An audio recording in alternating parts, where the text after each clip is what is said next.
si analizamos la historia de 1 millón que podíamos haber sido antes de la guerra del 70, o 900.000 u 800.000, el 10% es lo que quedó, ¿verdad? Sí. Entonces, yo suelo decir, desde Ñembucú hasta Cerro Paraguay es un cementerio, ¿verdad? Sí. No creo que haya habido una guerra tan, repito, salvando el tiempo. De hecho, nuestros hermanos hoy están acá al lado nuestro, me refiero al momento en sí de la guerra.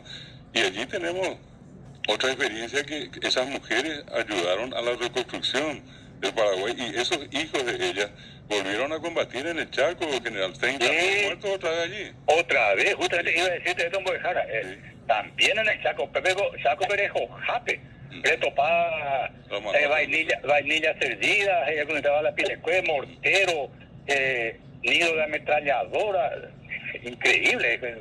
La guerra del Chaco también fue sumamente sangrienta, ni comparar con la guerra en contra de la Triple Alianza, ¿verdad? Esa sí que fue una guerra, pero de exterminio, ¿verdad?